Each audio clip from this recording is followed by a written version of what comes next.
Alright. Donc ça, je m'appelle Jean-Philippe Lebleu, je suis avec le CRC là, depuis une treizaine d'années. Je vais parler d'un sujet en fait, qui est caché, censuré dans les Amériques. Et on va parler beaucoup de politique étrangère. Et je voulais commencer par donner un peu une image du problème actuel, parce que vous allez voir, je vais parler de beaucoup de choses et vous allez avoir beaucoup d'idées préconçues sur ce dont je vais parler. Je vais juste vous expliquer le problème actuel concernant la politique étrangère. Imaginez-vous, vous êtes dans une toilette publique, vous lavez les mains, ça va. Et là, il y a quelqu'un qui rentre, il est pressé, vous le regardez, vous le voyez, là, il s'en va dans les toilettes, il fait sa besogne, l'odeur est insoutenable, le bruit est insoutenable. Vous continuez à vous laver les mains, et là, cette personne-là sort et elle quitte. Et là, vous avez cette idée de cette personne-là. Merde, ça sent les déchets, c'est incroyable, c'est une personne horrible. Et là, imaginez-vous que vous revoyez cette même personne 10 ans plus tard. Vous regardez la personne, et la première chose que vous avez à l'esprit, c'est l'odeur, c'est le bruit. Mais cette personne-là, vous n'avez aucune idée de qui cette personne est. Aucune idée même de la langue que la personne parle, aucune idée de son background. Et aujourd'hui, c'est ça le problème. Quand on parle de Chine, de Russie, quand on parle de l'Europe, quand on parle de démocratie, quand on parle de dictature, etc., les gens ont plein d'idées, souvent qu'ils ont eues la semaine dernière, l'année passée. Combien de gens, par exemple, quand on leur parle des États-Unis, la première chose qui leur vient à l'esprit, c'est George Bush Jr. Tout de suite. Donc déjà là, tu essaies de leur parler, par exemple, de quelque chose que les États-Unis feraient de bien, ça ne clique pas pantoute.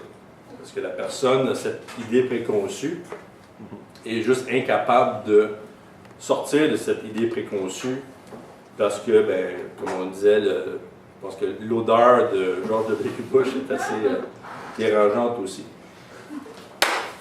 Donc, en fait, le sujet dont on parle depuis très longtemps, en tant que mouvement au CRC, évidemment, le mouvement avec M. Larouche, un mouvement qui est dans plusieurs nations, et maintenant, là, ce que vous voyez ici, c'est en fait une carte qui a été mise à jour par notre mouvement récemment de plusieurs projets de transport maritime, ferroviaire, etc., qui sont soit déjà conçus en vert. Par exemple, dans la région de la Chine, il y a beaucoup de ces projets-là qui ont été faits récemment. Et plusieurs autres projets en rouge, par exemple, comme vous voyez, l'Amérique latine, l'Afrique et aussi le nord de la région de la Sibérie et aussi au nord du Canada et en Alaska. En fait, ce qui vient de se produire, c'est que justement, on a un changement de politique dans certaines régions du monde impliquant les nations qu'on appelle les nations du BRICS, B-R-I-C-S, je vais vous montrer ici. Donc, Russie, vous voyez de gauche à droite, Russie, Inde, Brésil, Chine, Afrique du Sud. BRICS 2014. Donc, si on parle de ce qui se passe depuis 2014 concernant le BRICS, il se passe énormément de choses. Mais la réalité est que ce groupe-là, en fait, a débuté dans la période 2008-2009. À l'époque, il n'y avait pas l'Afrique du Sud. Mais ce qu'on voit, en fait, depuis surtout septembre de cette année, c'est une série de projets qui sont, en fait, sous-tendus par ce que certains pourraient appeler une nouvelle conception de la politique. Et je suis sûr que pour, en fait, toute personne de moins de 150 ans, c'est très nouveau, parce qu'on n'est pas habitué à, en fait, à avoir des choses positives en termes politiques. Mais en fait, cette politique-là qu'on est en train de ressusciter, c'est-à-dire que l'organisation de M. Larouche, qui organise depuis des décennies sur ce que je vais vous présenter, maintenant, on commence à voir le fruit de ça. Mais pour vraiment comprendre, il faut revenir, en fait, à 1648 en Europe. Alors que vous avez eu, en fait, en 1648, la signature du traité de Westphalie. Et pour ceux, je vais vous donner une idée, peu importe qui vous êtes, si vous parlez à des experts de politique étrangère, ils vont tous vous dire que le traité de Westphalie, c'est la base de la politique, du droit international. Donc l'idée de non-agression, en fait, qui est surtout l'espèce de mot-clé pour les gens là, Westphalie, ok, non-agression, souveraineté, etc. Mais je vais vous montrer justement que c'est beaucoup plus important que ça, et que c'est en fait ce traité-là qui a donné naissance à en fait, l'idée même de nation, et l'idée de développer, en fait, comme vous allez le voir, certains principes. Donc, en fait, il y a énormément de principes dans le traité même, il y en a plus d'une centaine, mais c'est les 3 premiers qui sont les plus importants. Donc, 1648, on est en train de mettre fin à une guerre, en fait, de beaucoup plus que 30 ans, mais une guerre de peut-être 100, 110 ans, une guerre religieuse entre chrétiens confus. Donc, le premier principe du traité, qu'il y ait une paix chrétienne universelle et perpétuelle et une amitié vraie et sincère entre les deux systèmes chrétiens, et que cette paix et amitié s'observent et se cultivent sincèrement et sérieusement, en sorte que les parties procurent l'utilité, l'honneur et l'avantage l'une de l'autre, et qu'ainsi, de tous côtés, on va renaître et refleurir les biens de cette paix, de cette amitié par l'entretien sûr et réciproque d'un bon et fidèle voisinage de tout l'Empire romain, etc., etc.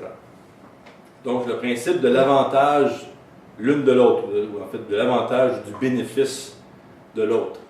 Donc, une nation, en fait, qui, en fait, plutôt, à l'époque, on parle plutôt de royaume, mais un royaume qui se dit, OK, mon intérêt se situe dans l'intérêt de l'autre.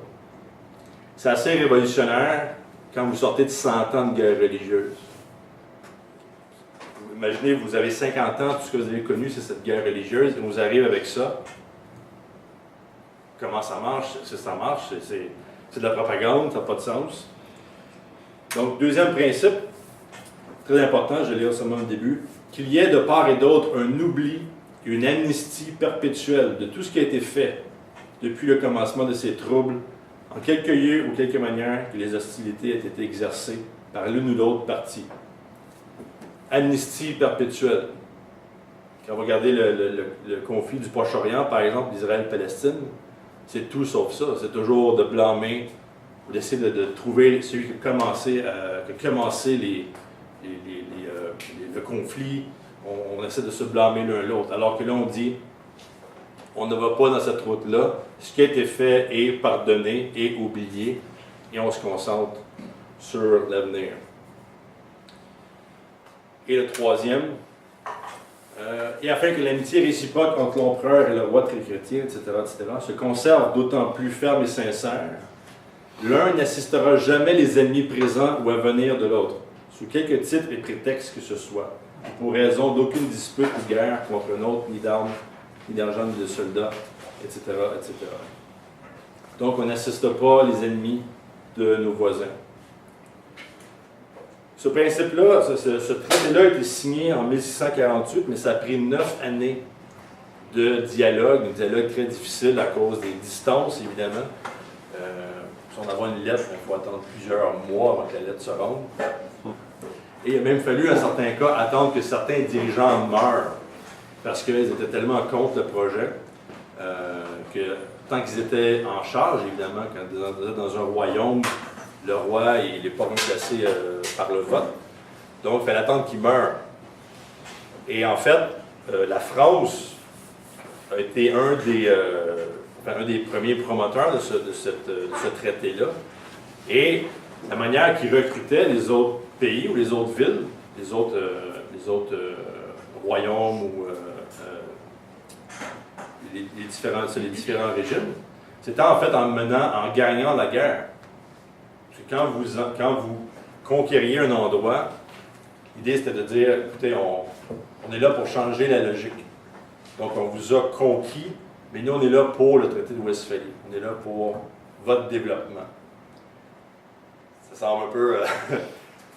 ça semble assez hardcore, mais à cette époque-là, il n'y avait pas d'autre manière. On n'avait pas Internet, ou on n'avait pas la Déclaration des droits de l'homme, on n'avait pas la Constitution américaine, on n'avait même pas l'idée de nation encore, qui était très, un niveau un peu confus.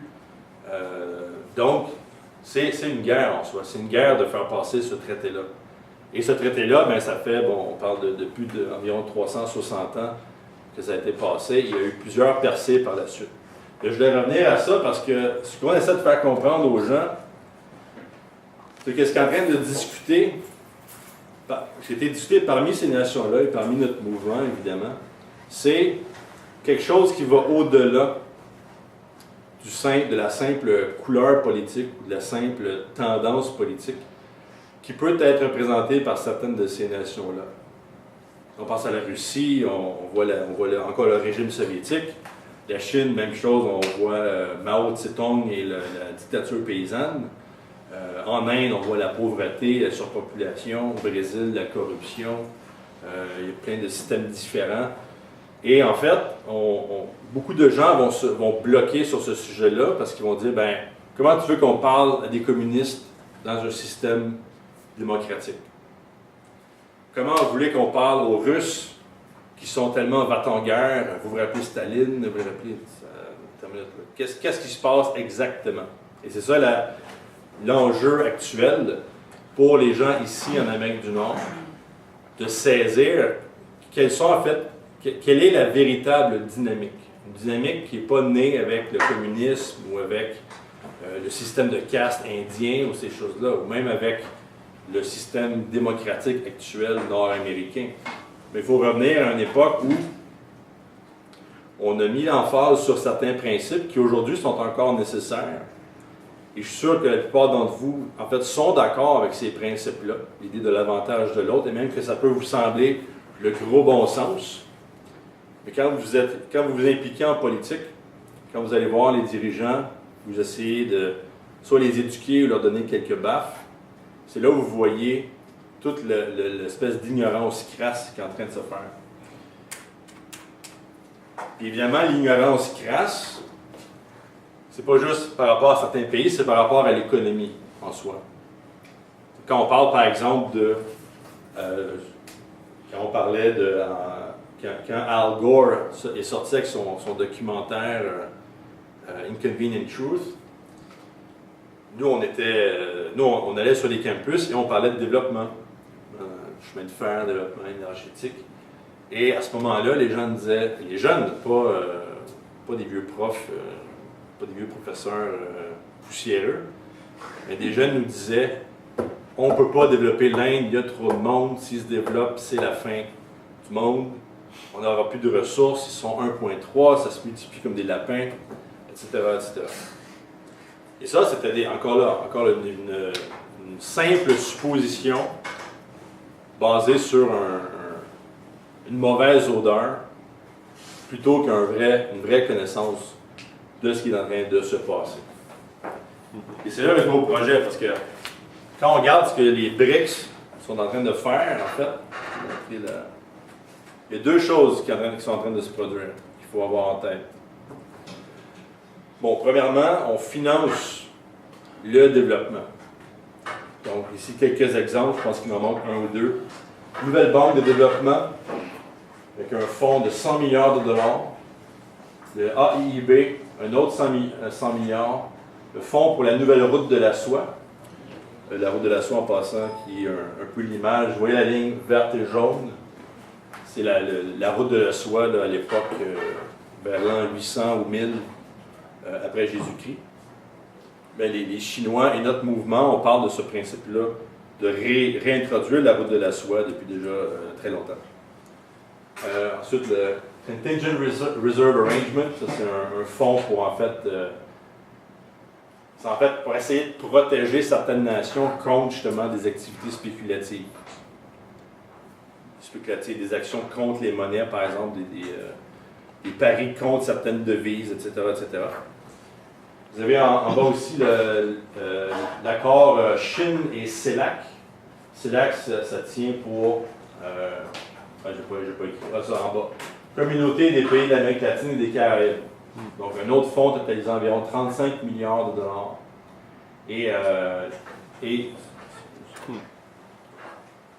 Donc, on parle en fait, dans un des rapports qu'on a produit, dont je vais montrer, on parle en fait d'une trentaine d'accords au niveau des échanges, au niveau de construction de projets, au niveau énergétique, beaucoup axé sur l'énergie nucléaire, qui est la plus dense et la plus positive actuellement, si on peut en rediscuter.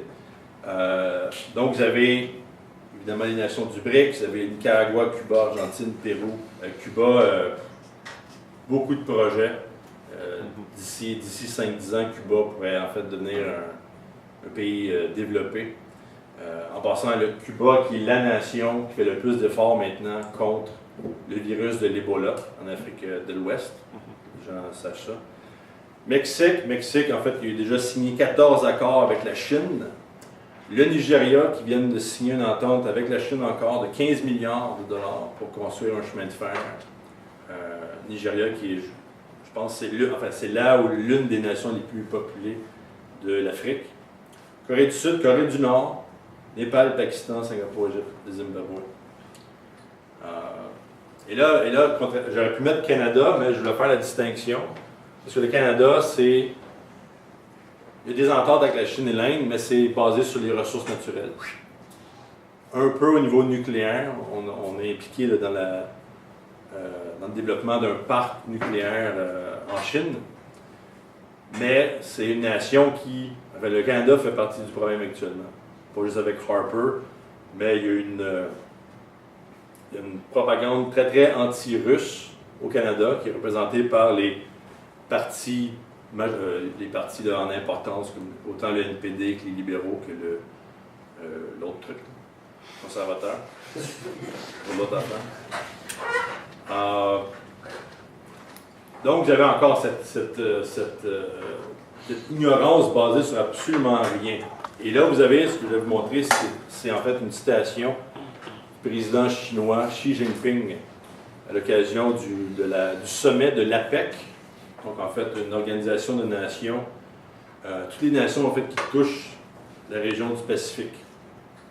Donc à la fin novembre, on a eu le meeting de l'APEC qui a été suivi à la suite par le G20 en Australie, dont certains ont entendu parler.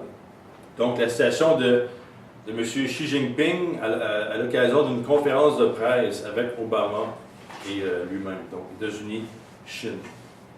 Donc il dit « J'ai dit au président Obama que la Chine a proposé un concept pour la sécurité de l'Asie. » Donc on parle de sécurité au niveau de la guerre, mais aussi au niveau évidemment de sécurité économique, sécurité en fait, contre la pauvreté. Donc, concept pour la sécurité de l'Asie, afin d'encourager les pays asiatiques de concevoir notre sécurité commune avec un esprit de coopération et d'inclusion. Mot-clé ça, inclusion. En même temps, j'ai aussi mentionné que l'océan Pacifique est assez large pour accommoder le développement de la Chine et des États-Unis et que nos deux pays peuvent travailler ensemble afin d'assurer une sécurité en Asie. Il faut faire des efforts mutuels et complémentaires plutôt qu'exclusifs. La Chine et les États-Unis doivent continuer d'améliorer leur dialogue sur les politiques de l'Asie et du Pacifique et de synchroniser nos efforts ainsi que de respecter les intérêts et comprendre les inquiétudes de tous et chacun dans cette région et développer une planification inclusive. J'ai aussi présenté au président Obama l'initiative chinoise d'établir la AIIB ainsi que le Fonds pour la route de la soie. Le manque d'infrastructures est le principal problème obstruant le développement économique de l'Asie. La Chine a démarré la création de l'AIIB afin d'appuyer et faciliter le développement des infrastructures en Asie. Ces propositions et initiatives sont ouvertes et inclusives en Asie. Elles ne sont pas exclusives. Nous invitons les États-Unis et d'autres pays importants à participer activement à ce projet afin qu'ensemble nous puissions promouvoir et partager la prospérité et la paix dans la région Asie-Pacifique.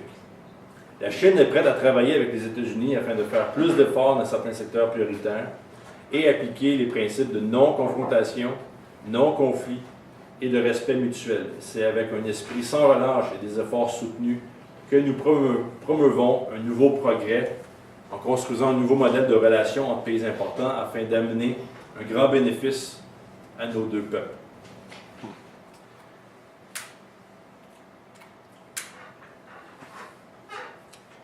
Dans un autre contexte, peut-être que cette citation-là ne serait pas très intéressante ou serait un peu banale, parce que c'est facile pour les politiciens d'avoir une langue de bois et de dire un peu n'importe quoi, n'importe comment, n'importe quand.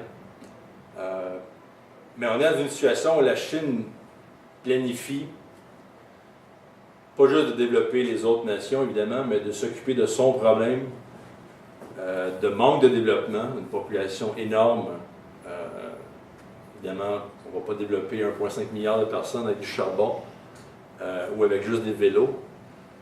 Ça prend de l'énergie, ça prend du transport. La Chine prévoit augmenter son système ferroviaire, en fait, de quadrupler son système ferroviaire d'ici 2020, ce qui est énorme. Ici, les gens dans les années 80 se rappellent ici le projet Québec-Windsor, du chemin de fer, coupe de mille, pas de problème. Ça fait 40 ans qu'ils en parlent, puis c'est toujours une espèce de dialogue ridicule de savoir comment ça va coûter, au lieu de remettre sur la table l'idée, en fait, de ce qu'on appelle l'avantage de l'autre. L'avantage de l'autre nation, l'avantage de l'autre citoyen, et de mettre ça en application. Ce que je vous montre là, c'est, en fait, la page couverture d'un rapport fait par M. Lyndon LaRouche en 1975. À l'époque où M. LaRouche était impliqué en politique aux États-Unis, mais aussi à l'étranger, notamment le Proche-Orient, l'Inde et l'Amérique latine, dans lequel il parlait justement en fait, de ce qui est en train de se produire aujourd'hui avec le BRICS. On va avoir une politique de développement pour financer les infrastructures. Donc, en 1975. Plus récemment, en 1997, le rapport de notre mouvement, The New Silk Road, ou évidemment un rapport de 300 pages sur certains projets, donc que j'ai montré la carte au début.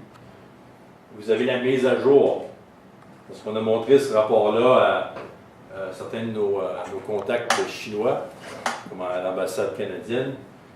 Les gens regardaient le rapport, ils regardaient les cartes chinoises des différents projets et disaient « Oui, mais ça c'est already done, ça c'est fait, ça c'est à 80% fini, ils ont besoin d'un nouveau rapport. » C'est vraiment Et donc, on en a fait un nouveau, et qui veut évidemment pas simplement être une simple énumération de projets, parce que, en fait, quand on parle de projet, c'est pas tout le monde qui est d'accord avec ça, première des choses. Si je vous parle de faire un plus grand métro de Montréal, je suis sûr que tout le monde est d'accord. Si je vous parle de faire une pipeline, je suis peut-être pas aussi populaire. Dépendamment de ce qu'il y a dedans, j'imagine. Ou quand je vous parle aussi de programme spatial, par exemple. Beaucoup de gens ont certaines hésitations. Mais une chose est sûre, c'est qu'on est dans une position en tant que Canadiens, Québécois, d'intervenir dans un dialogue des cultures qui est archi nécessaire maintenant. Sans ce dialogue-là, rien ne va se produire.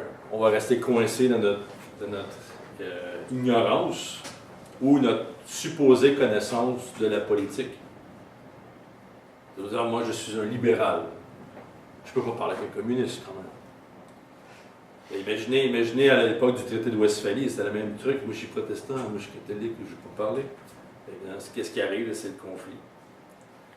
Donc, en fait, ce qu'on est en train de créer en Amérique du Nord, c'est de créer un peu un nouvel establishment de gens qui sont capables de penser, pas simplement par eux-mêmes, mais qui sont capables de s'attaquer aux principes universels, comme stipulé dans le traité de Westphalie.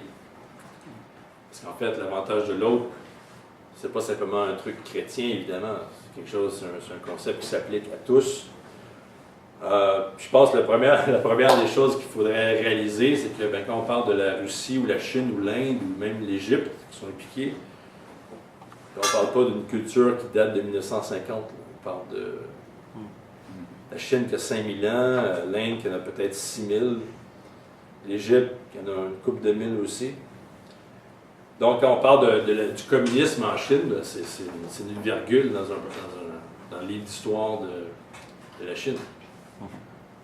En fait, quand on parle de Confucius, déjà là, ça devient beaucoup plus intéressant. Ça vient en fait nous chercher en tant que, on va dire en tant qu'Européens, mais quand on pense à des gens comme Platon, qui a aidé à mettre les bases pour le développement des nations, on peut en fait créer plusieurs liens directs entre Confucius et Platon, qui nous permettent justement de sortir du carcan politique qui est imposé actuellement. Parce qu'évidemment, il ne s'agit pas ici de vous présenter une espèce d'utopie, comme quoi tout va bien. Parce que quand la Chine a invité Obama à s'impliquer, à faire partie du projet pour la nouvelle route de la soie, bien évidemment, les Chinois sont très inquiets parce que la direction américaine, la direction britannique, canadienne, c'est une politique de confrontation. C'est la politique, par exemple, du pivot asiatique, où les États-Unis déplacent des dizaines de milliers de troupes, des sous-marins, des porte-avions, dans la région de la mer South China Sea, donc la mer du sud de la Chine.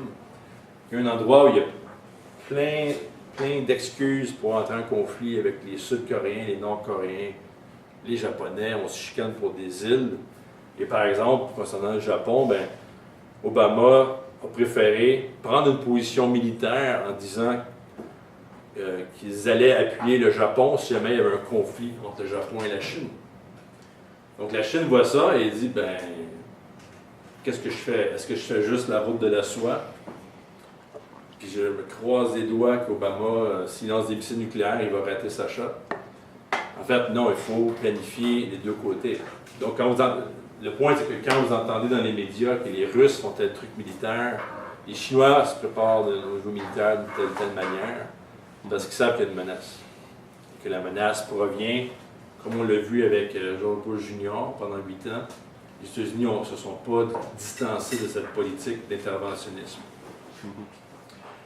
Je vais vous montrer cette photo-là, président chinois en décembre 2013, avec l'ancien président de l'Ukraine, dénommé Yanukovych, à un meeting à Pékin, où en fait la Chine avait fait une entente au niveau du développement nucléaire de l'Ukraine.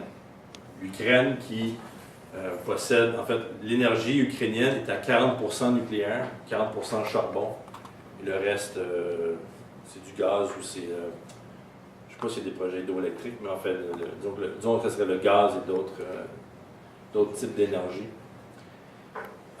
Et en fait, c'est une des raisons pour laquelle l'Ukraine, en 2013, avec M. Yanukovych, a préféré ne pas se joindre à l'Union européenne. Est-ce que c'est quoi l'Union européenne? Est-ce que c'est la démocratie? Peut-être. C'est le crash économique à 150%. C'est en fait la dévaluation des devises, c'est les coupures budgétaires, c'est le chômage. Quand vous regardez des pays comme la Grèce, l'Espagne, l'Irlande, vous avez une Europe qui est en train de crasher carrément.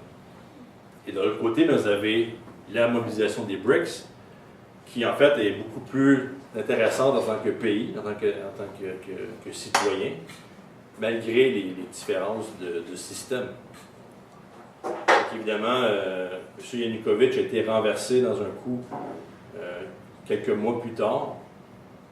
Un coup qui a amené des factions, en fait, considérées ultra-libérales, c'est-à-dire en fait des nations prêtes à joindre les conditionnalités de l'Union européenne, c'est-à-dire dévaluation de monnaie, vente de ressources naturelles, arrêter toute entente économique avec la Russie, ce qui va mettre en faillite, ce qui met en faillite déjà l'Europe, pas juste l'Ukraine. Et vous avez aussi des factions néo-nazis qui ont réussi à s'infiltrer dans le gouvernement lors des dernières élections, qui se présentent aux fameuses mobilisations du Maïdan. Et maintenant, le nouveau gouvernement ukrainien tente de créer un gouvernement de coalition avec ces factions-là. Ce qui met beaucoup les Russes en... Ce qui inquiète énormément les Russes et la population d'origine russe en Ukraine, parce que les nazis de l'Ukraine, leurs deux ennemis, c'était les Juifs, puis c'était ce qu'ils appellent les Moscovites, donc les Russes. Et dans les années 40, par exemple, avec le parti Svoboda, et Stepan Bandera, qui était justement un des acteurs ukrainiens nazis, on a eu des génocides de plusieurs dizaines de milliers de personnes, juifs et gens d'origine russe. Donc, il y avait cette espèce de groupe qui intervient dans le gouvernement, qui intervient dans le pays.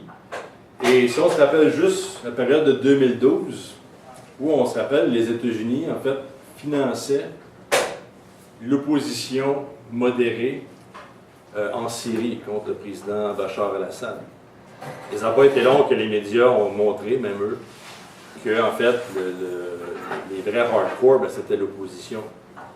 Ceux qui avaient utilisé des armes chimiques, c'était l'opposition. Et qu'évidemment, l'opposition était infiltrée par Al-Qaïda, Al-Jabhat al-Nusra. Donc, vous avez en fait une politique, comme on l'a vu depuis, comme on le voit plus clairement peut-être depuis l'Afghanistan en 2001, où on déstabilise tout ce qui bouge. Parce qu'en fait, quand on parle de l'Ukraine, est-ce qu'on parle de développement?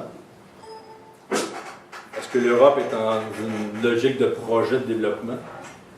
Est-ce qu'on a parlé de projet de développement concernant la Syrie, par exemple? Bon, tout le monde voulait se débarrasser de Bachar el-Assad soudainement. Soudainement, c'était l'enjeu du siècle. Mais est-ce qu'il était question de développement? Est-ce qu'il était question d'éradiquer la pauvreté dans la région? Non. Est-ce qu'il était question de ça en Libye, quand on a voulu se débarrasser de Kadhafi? Non. En Irak ou en Afghanistan? Non. Et l'Afghanistan, c'est un bon exemple parce que vous aviez un endroit déjà très très pauvre qui produisait beaucoup d'opium. Et là, la production d'opium a en fait augmenté de 4000 % depuis 2001. Et vous avez un énorme problème en Eurasie, qui est un problème de drogue très dur. Par exemple, la Russie est un des pays qui compte environ 1,2 million de gens qui ont des problèmes d'héroïne. Vous avez 1,8 million de personnes qui utilisent des drogues à seringue, qui fait que la Russie est aussi le pays à l'extérieur de l'Afrique, du centre subsaharien de l'Afrique, qui a le plus haut cas de personnes séropositives. Ça, c'est la Russie. Donc, après ça, vous avez le Pakistan, l'Afghanistan. En Afghanistan, vous avez des jeunes qui travaillent dans les champs de drogue, qui se droguent pour aller plus vite. Donc, c'est vraiment une catastrophe. Et en fait, qui a des projets de développement pour l'Afghanistan? C'est la Russie. La Russie, ils sont prêts. Ils sont prêts à faire l'industrialisation totale de l'Afghanistan en termes de chemin de fer, développement des ressources naturelles, développement énergétique. Les nations alliées, l'Angleterre, les États-Unis, Canada, ils ont eu 13 ans pour faire quelques projets que ce soit, qu'il n'y a rien qui a été fait. Les militaires canadiens, par exemple, étaient un pays impliqué pour la reconstruction de l'aéroport de Kaboul, et il n'y a jamais rien qui a été fait en 13 ans. Donc, on assiste à deux intentions différentes qui sont en pleine confrontation maintenant. Et c'est très important. Je ne sais pas si j'ai autre chose à montrer. Non.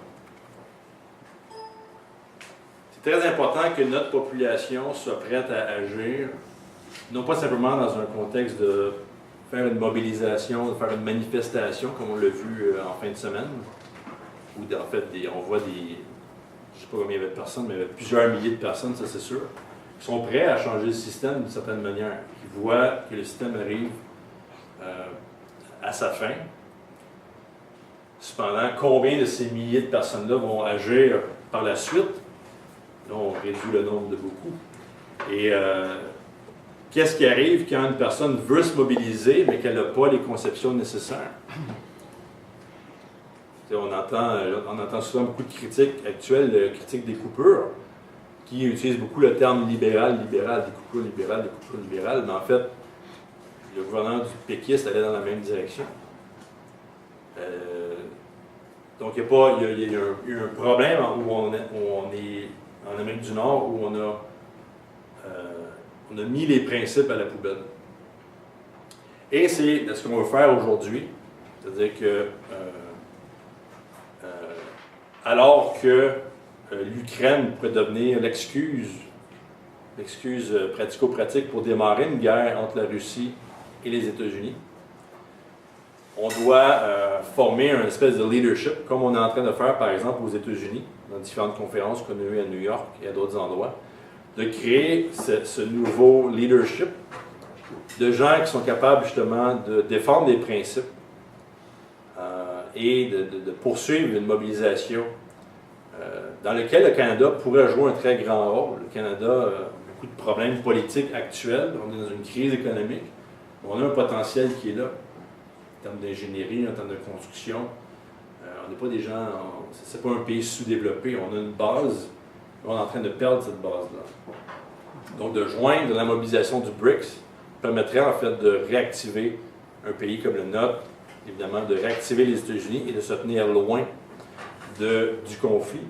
Puis pour vous donner peut-être le dernier exemple clair, récemment l'ONU, la Russie a proposé un vote pour une résolution dans le but en fait d'engager les nations à empêcher la glorification du nazisme et évidemment le soutien au nazisme ou au néonazisme actuellement. C'est une proposition à l'ONU qui a été signée par environ 110 pays sur environ 180. L'Europe s'est abstenue. C'est un peu bizarre quand on pense à des pays comme l'Allemagne où la souffrance que les nations de l'Europe ont eue durant la Deuxième Guerre mondiale. Vous avez 3 pays qui ont voté contre. Puis évidemment, c'était les États-Unis, le Canada et l'Ukraine.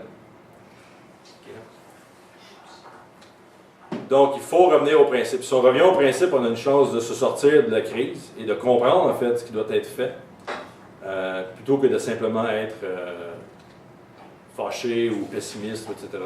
Donc, les 2 présentations qui s'en viennent vont toucher justement un peu sur l'aspect scientifique, l'aspect culturel, et gardez en tête cette idée du traité de Westphalie. Comment quelque chose qui est vieux de 350 ans nous affecte aujourd'hui. Et comment en fait il faut faire ressusciter ces principes-là. Les 2 prochaines présentations vont toucher sur plusieurs principes. Et on pourra discuter là, par la suite après les 2 présentations de Matt et David.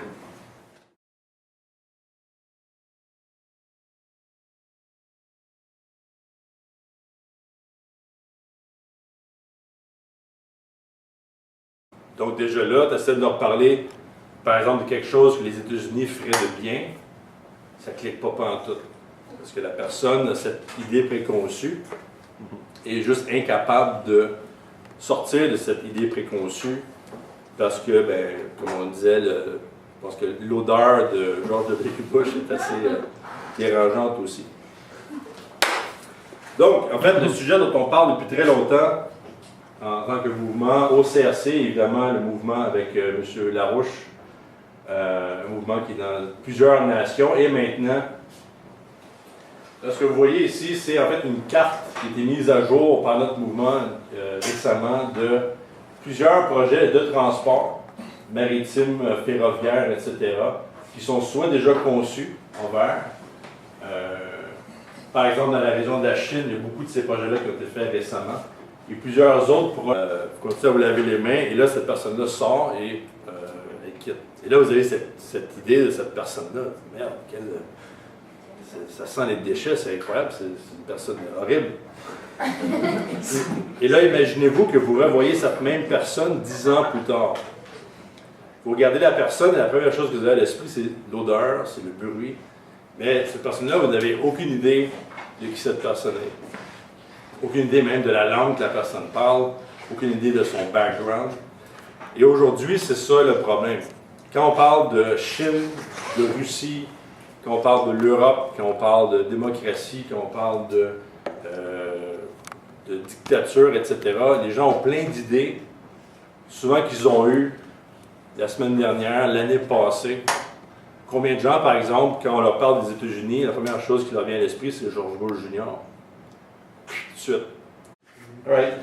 Okay. Donc ça, je m'appelle Jean-Philippe Lebleu, je suis avec le CRC là, depuis une 13aine d'années. Je vais parler d'un sujet en fait, qui est caché, censuré dans les Amériques. Et on va parler beaucoup de politique étrangère. Et je voulais commencer par donner un peu une image du problème actuel, parce que vous allez voir, je vais parler de beaucoup de choses et vous allez avoir beaucoup d'idées préconçues sur ce dont je vais parler. Je vais juste vous expliquer le problème actuel concernant la politique étrangère. Imaginez-vous, vous êtes dans une toilette publique, vous lavez les mains, ça va. Et là, il y a quelqu'un qui rentre, il est pressé, vous le regardez, vous le voyez, là, il s'en va dans les toilettes, il fait sa besogne, l'odeur est insoutenable, le bruit est insoutenable. Projet en rouge, par exemple, comme vous voyez l'Amérique latine, l'Afrique et aussi le nord de la région de la Sibérie et aussi au nord du Canada et en Alaska.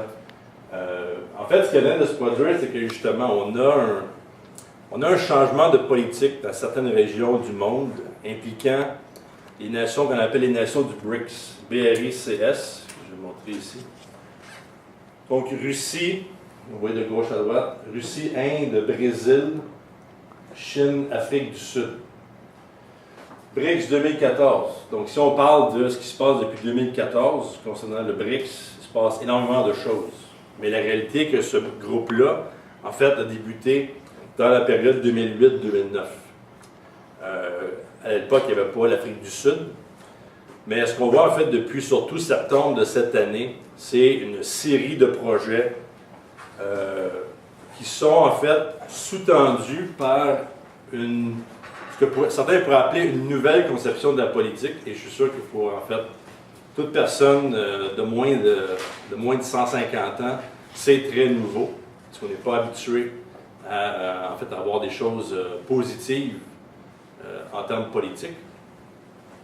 Mais en fait, cette politique-là qu'on est en train de ressusciter, c'est-à-dire que l'organisation de M. Larouche, qui organise depuis des décennies sur ce que je vais vous présenter, maintenant, on commence à voir le fruit de ça.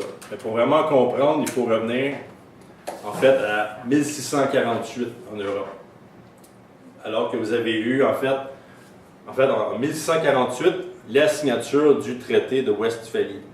Et pour ceux, je vais vous donner une idée, peu importe qui vous êtes, si vous parlez à des